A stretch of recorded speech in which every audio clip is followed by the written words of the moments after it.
Halo teman-teman, selamat pagi. Dan kesempatan kali ini kita akan membahas beberapa soal berkaitan dengan statistika matematika. Di sini ada 5 soal, tapi mohon maaf karena keterbatasan screen masih 3 dulu. Teman-teman bisa ambil gambarnya dulu di 3 soal ini, dan nanti bisa di pause videonya, dicoba dikerjakan, dan nanti kita bahas bersama-sama. Silakan, ini untuk 3 soal pertama. Kemudian ini yang 2 soal berikutnya, nomor 4 dan 5. Silakan di capture dulu, Anda coba kerjakan, dan nanti kita bahas bersama-sama. Oke, sudah. Silakan di pause, dicoba dikerjakan.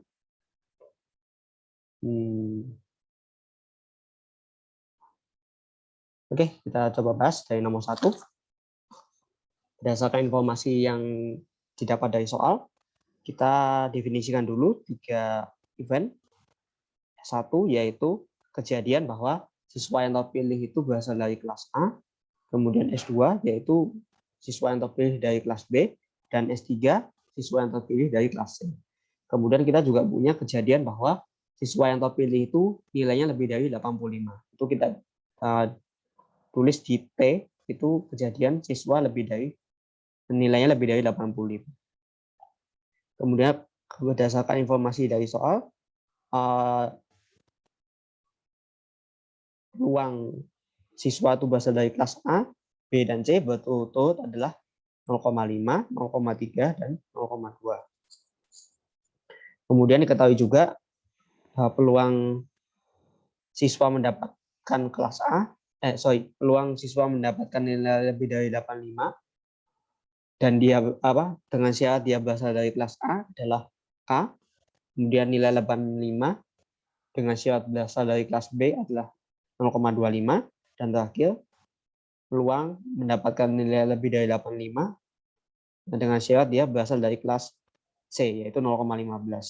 Kemudian terakhir kita juga tahu bahwa probabilitas siswa berasal dari kelas B jika diketahui nilainya lebih dari 85 adalah 75/280. Kemudian pertanyaannya adalah berapa nilai K. Nah, di sini berdasarkan rumus Bayes, berdasarkan aturan Bayes,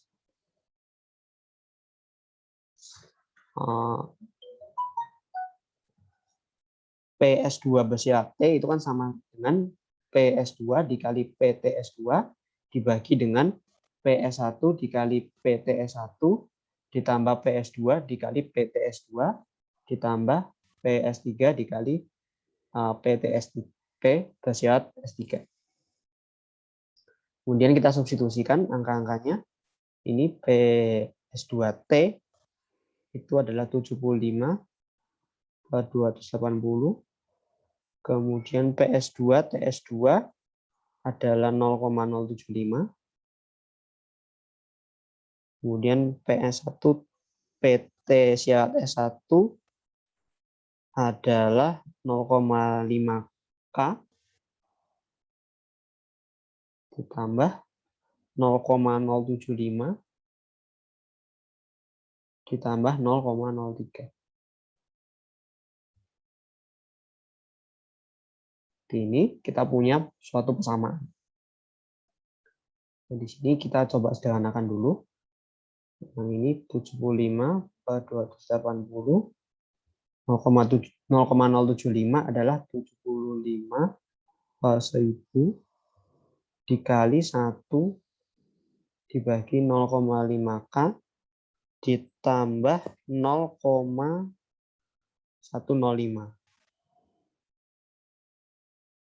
Ini kita jumlahkan 0,075 dan 0,03.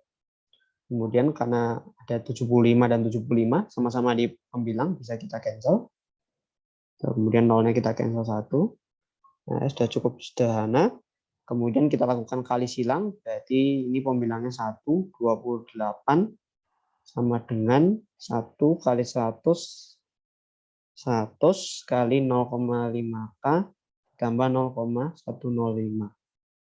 Ini menjadi 28 sama dengan 50K ditambah 10,5. Kemudian kita boleh Ini berarti 17,5 sama dengan 50K. Dan nanti setelah dikerjakan, nilai K-nya adalah 0,35. Selesai berarti peluang siswa itu mendapatkan nilai lebih dari 85 dengan syarat dia berasal dari kelas A adalah 0,35 atau sebanyak 35%. Itu untuk pembahasan nomor 1. Ini nomor 1 ini cukup cukup lengkap informasinya, tinggal Anda modelkan, yaitu dengan pertama kali membuat event-eventnya apa saja di list, kemudian dibuat ininya ya, peluang bersyaratnya, dan ya tinggal mengaplikasikan aturan Bayes, cuman bedanya di sini salah satu bagian itu rumpang, saya kasih K. Oke, ini untuk nomor 1, semoga bisa paham. Kemudian kita lanjut ke nomor 2. Nomor 2. Mungkin kita balik dulu ya ke soalnya. Di sini nomor 2 itu adalah kita diberikan 2 dadu yang sisinya berjumlah 6. Dadu keduanya itu setimbang. Kita lempar bersama-sama sampai kedua mata dadu yang muncul itu jumlahnya 10. Jadi kalau kita lempar jumlah mata dadunya belum 10, kita lempar lagi. Kalau belum lagi, lempar lagi sampai kita dapat yang totalnya 10. Untuk pertama kalinya, ada asumsi mendapatkan 10 untuk pertama kalinya. Nah, kemudian kita ditanya berapa probabilitas bahwa lebih dari 3 lemparan diperlukan untuk mendapatkan kejadian ini, yaitu kejadian jumlah mata dadunya adalah 10. Nah, ini karena kita lihat kata kuncinya itu melempar bersama-sama hingga mendapatkan suatu kejadian pertama kalinya. Nah, ini berarti kan mengarah ke probabilitas, di salah satu probabilitas diskrit, distribusi diskrit, yaitu distribusi geometrik. Sebelum ke sana kita definisikan dulu variabel acak. Di sini kita definisikan X sebagai variabel acak.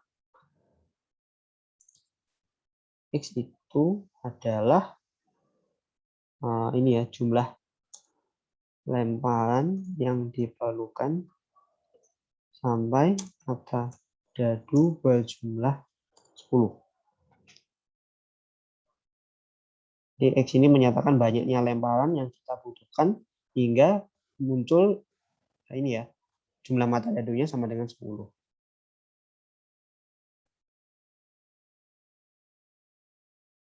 Kemudian jadi kan karena ini dilempar terus hingga kita dapat kejadiannya, berarti dia adalah distribusi yang diskrit geometrik ya. Berarti X ini adalah geometrik.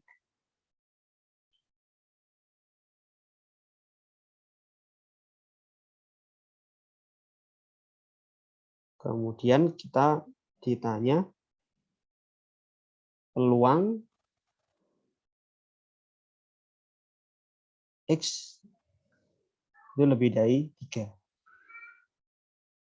Nah, ini kan kita berarti karena ini diskrit ya, dia diskrit dan X kecilnya itu berjalan dari 1, 2, 3, dan seterusnya.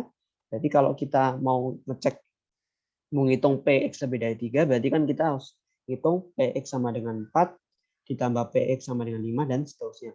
Nah, itu kan jadi apa namanya, deret ya, deret tak hingga. Nah, itu bisa kita akali juga dengan menghitung komplemennya, yaitu ini kan sama dengan 1 dikurangi peluang X kurang dari sama dengan 3. Nah, kalau begini kan PX kurang dari sama dengan 3, kita punya sebanyak 3 ya, 3 nilai.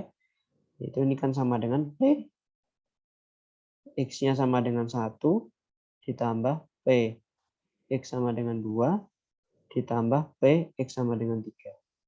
Nah, gitu. Jadi alternatifnya adalah menghitung persamaan ini. Nah, kemudian kan kita harus tahu dulu nih, PX sama dengan 1 ini berapa nilainya gitu. Nah, kalau kita lihat kan event yang kita inginkan itu adalah mata dadu ini berjumlah 10 kan. Ini saya namakan event A. Itu. Kemudian kita cek dulu. Ini 2 dadu. A itu berarti kemungkinannya adalah ini ya, noktah 46, 64, dan yang terakhir adalah 55 kan. Nah ini. Kemudian karena dadu ini setimbang, kedua-duanya setimbang, berarti peluang A itu adalah ini kan, 3/36 yang sama dengan 1/12. Kemudian kita lihat dulu.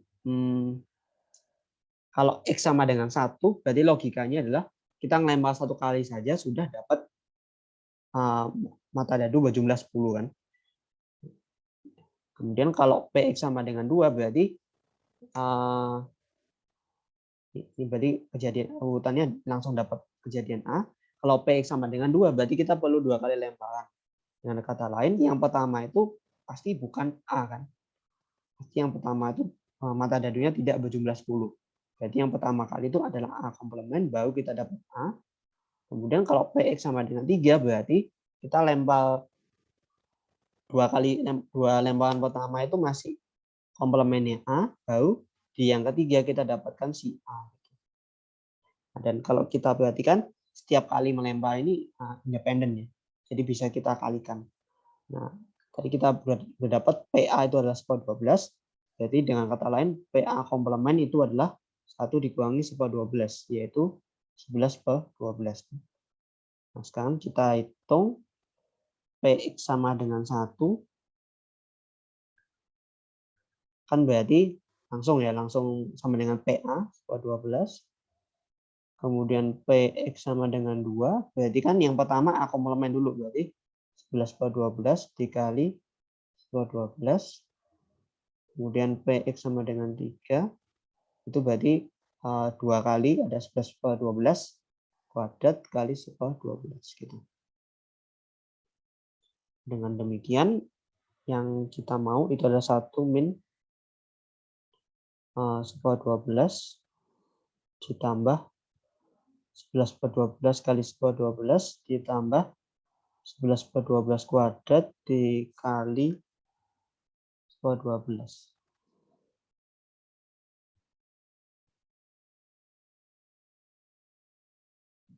Ini ada faktor 1/12 kita keluarkan. 1/12 ini berarti 1 tambah 11/12 tambah 11/12 kuadrat.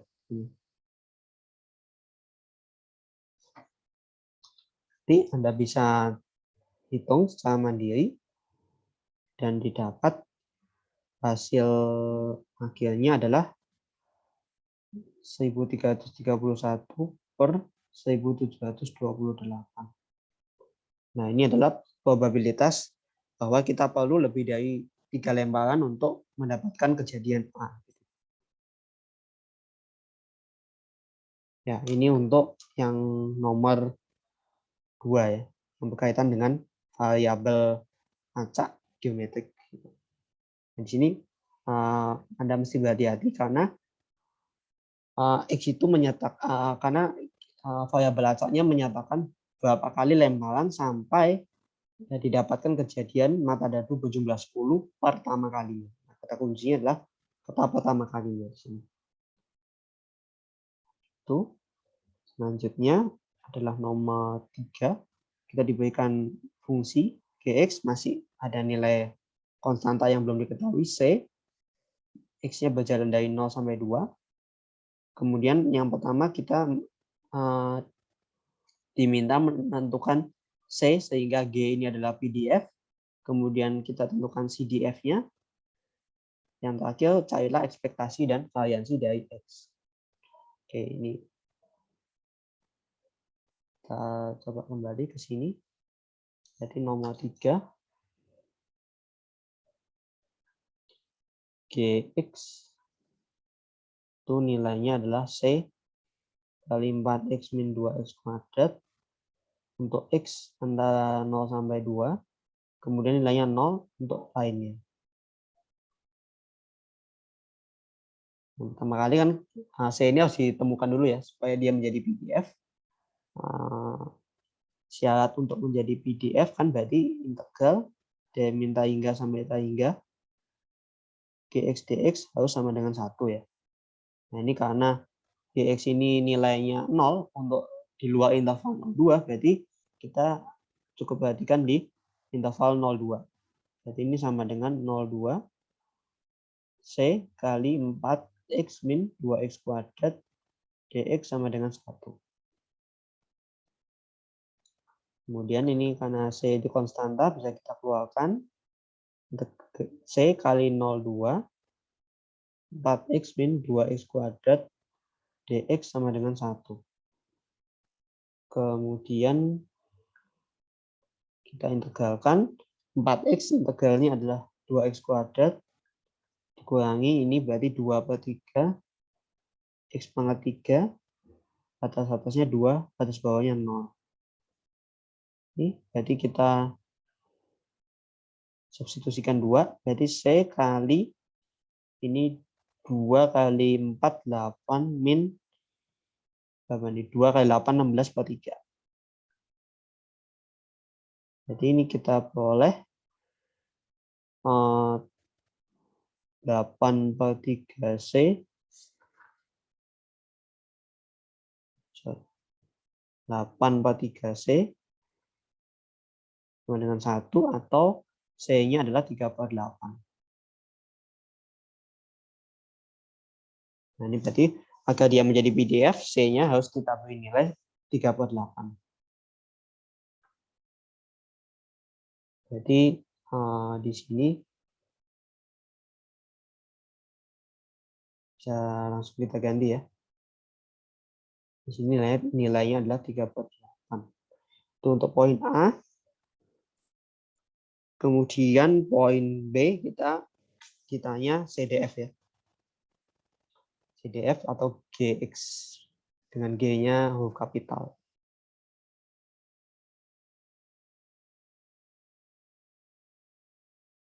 GX-nya atau CDF-nya seperti apa? Kalau kita perhatikan kan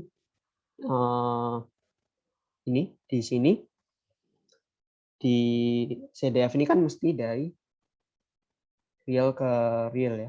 Jadi kita harus pertimbangkan semua bilangan real.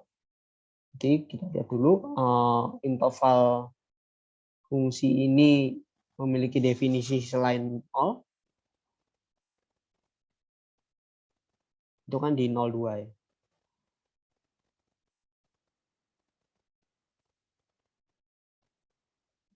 Nah, di lainnya kan 0. Nah, berarti di sini sudah clear, yaitu untuk X yang kurang dari sama dengan X yang kurang dari 0 dan X yang lebih dari 2. Kalau X-nya kurang dari 0, berarti kan belum muncul ya PDF-nya, berarti kumulatifnya itu 0. Kemudian setelah 2, itu kumulatifnya sama dengan 1. Gitu. Nah, yang di sini kan dia di 0,2 ini sudah totalnya 1 ya luasnya. Nah, setelah 2 kan mentok ya, berarti 1 terus. Nah, jadi selanjutnya kita tinggal mencari yang di antara 0,2 ini. Berarti untuk X di interval ini. Nah, di sini berarti mencari CDF itu kita integralkan dari minta hingga sampai X. Nah, di sini kita pakai dummy variabel yaitu GT dt. Di sini karena dari minta hingga sampai 0 tidak ada nilainya, berarti ini sama dengan dari 0 sampai X. GT kita adalah 3/8 kali 4T min 2T kuadrat dt. Nah, di sini 3/8-nya bisa kita keluarkan.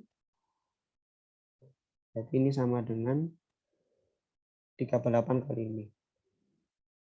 Ini 3/8. Ini diintegralkan ulang.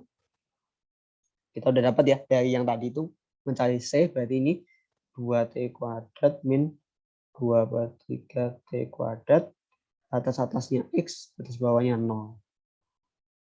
Berarti ini kita substitusikan X-nya sekarang. Berarti ini 3/8 masih dikali 2X kuadrat dimin 2X kuadrat per 3.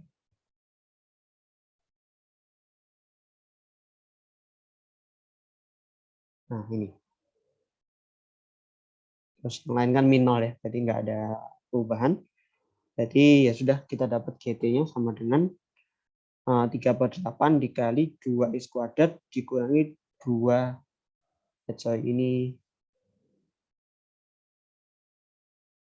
ini pangkat 3 misalnya.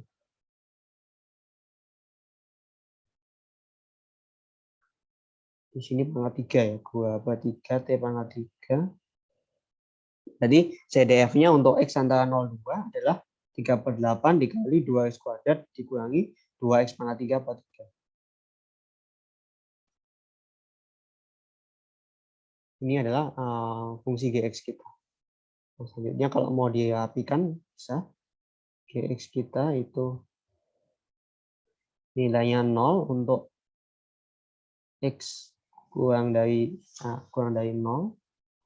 Kemudian nilainya adalah 3/8 kali 2X kuadrat min 2X pangkat 3/3.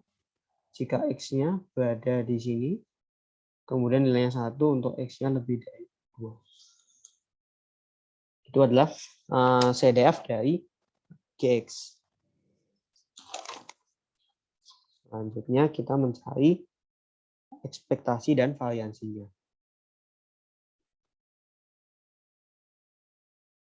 Ekspektasi X berarti ini integral dari min tahingga sampai tahingga X GX. Nah, dan selanjutnya ini akan sama dengan 0,2.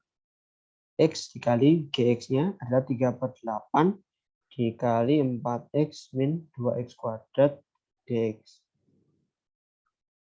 Kemudian 3/8-nya kita keluarkan dari integral, 3/8 kali 0,2 dikalikan ini ya, X dikali dan yang dalam kurung yaitu 4X kuadrat min 2X pangkat 3 dx.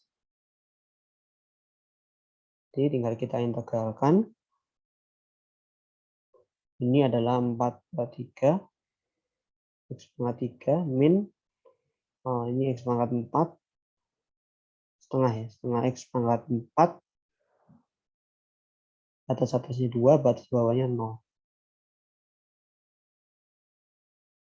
Kemudian disubstitusikan 2-nya.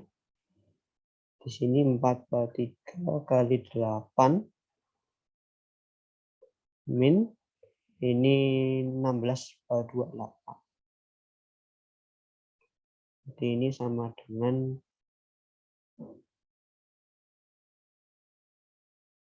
ini hilang 4 min 8 berarti min 2 ya.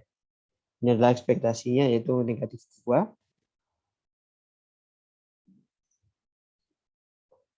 Kemudian kita lanjutkan dengan variansi. Variansi itu kan bisa dihitung. Variansi itu bisa dihitung dengan menghitung EX kuadrat dikurangi EX kita kuadratkan. Tadi kita EX sudah dapat, sekarang tinggal menghitung EX kuadrat. Rumusnya sama. Jadi langsung aja ya dari 0,2.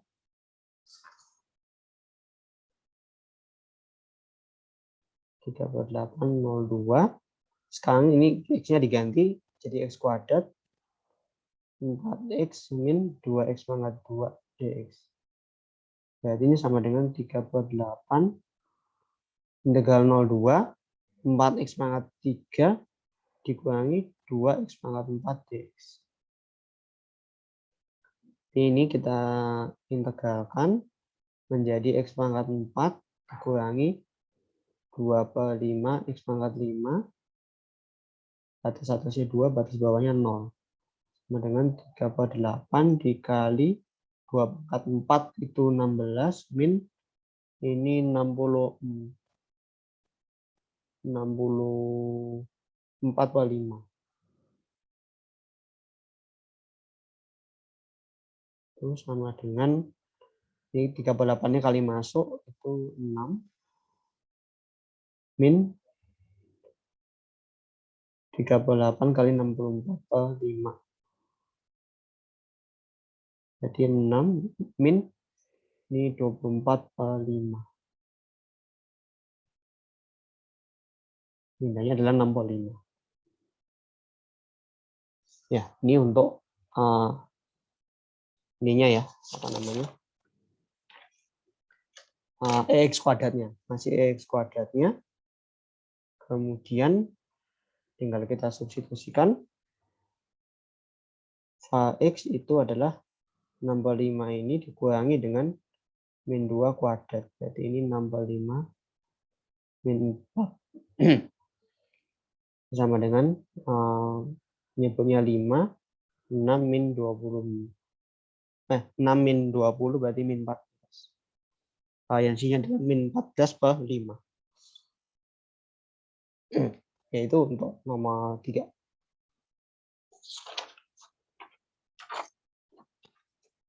Ya, ini kalau soal-soal yang ini diteliti ya. Dari poin A, jangan sampai salah. Kalau salah C-nya berarti kan nilai apa? Kalau konstannya salah berarti kan ngitung CDF sama ekspektasinya juga salah. Ya. Itu saran saya kalau mau yakin C-nya sudah benar atau belum, teman-teman cek ulang integralnya. Jadi ini diintegralkan sepanjang 0,2, betul nggak nilainya 1? Oke, itu nomor 3. Kita lanjut ke nomor 4. Di sini diketahui X itu adalah variabel acak yang merepresentasikan tekanan darah ya, tekanan darah diastolik dari suatu populasi yang baru umur 18 sampai 74 tahun. Nah, kemudian kita ketahui bahwa X itu memiliki min sebesar 80,7 dan standar deviasi 9,2. Kemudian kita diminta menentukan batasnya sehingga batas bawahnya sehingga X itu bernilai di antara 53,1 hingga 108,3.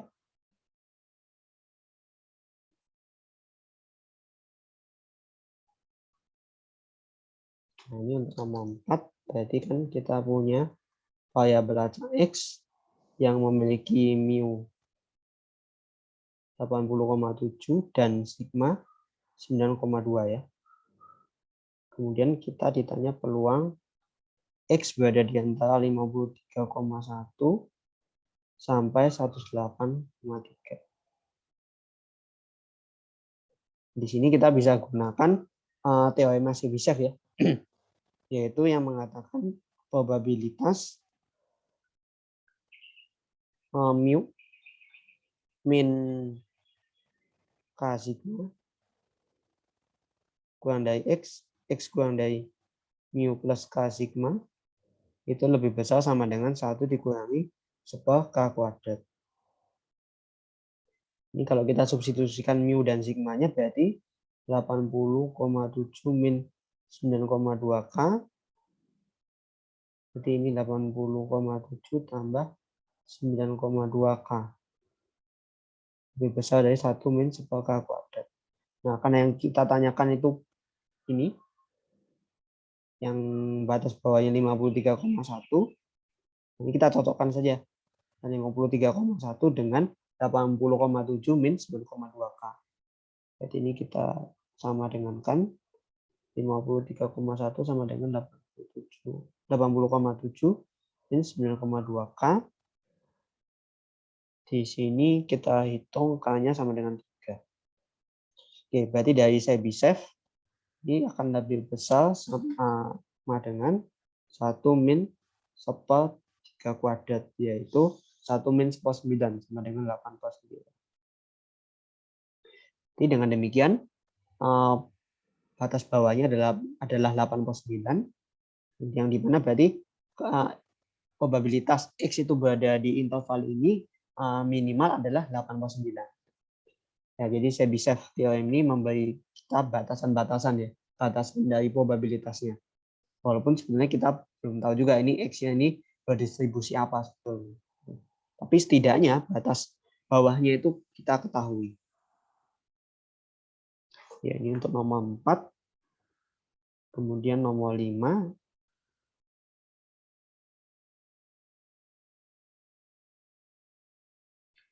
Di sini ada mesin ya, suatu mesin yang menghasilkan soft drink itu jumlah takarannya itu memiliki rata-rata 10 ons dan standar deviasi 0,5 ons. Nah, kemudian ditanyakan berapa peluang rata-rata dari 64 sampel yang kita ambil itu lebih dari 10,1. Jadi ceritanya kita sampling 64 buah, kemudian hitung berapa peluang dari rata-ratanya itu melebihi 10,1 ons. Di sini kita ketahui mu-nya sama dengan 10 ons, sigma-nya adalah 0,5, kemudian sampling-nya adalah 64 buah, dan rata-rata dari sampel adalah X bar, dan yang ditanya adalah peluang X bar lebih dari 10,1. Nah, di sini karena N-nya sudah lebih dari 30, kita gunakan central limit theorem. Berarti transformasi ini X bar min mu per sigma AKN itu berdistribusi normal standar. Ini berarti mu-nya kita ganti dengan 10 dibagi dengan 0,5 per AK64 ya.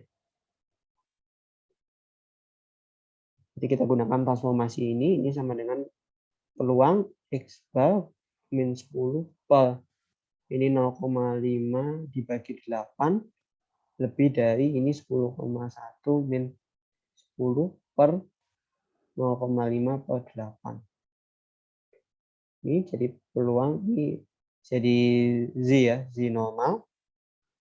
Ini lebih dari 1,6 nih kalau saya hitung. Nah, berarti teman-teman tinggal cari PZ lebih dari 1,6 di tabel normal standar. Dan ini didapat nanti hasilnya 0,0548. Jadi peluang rata-rata dari 64 sampel yang kita ambil lebih dari 10,1 adalah sebesar ini 5,48%. Nah, seperti itu.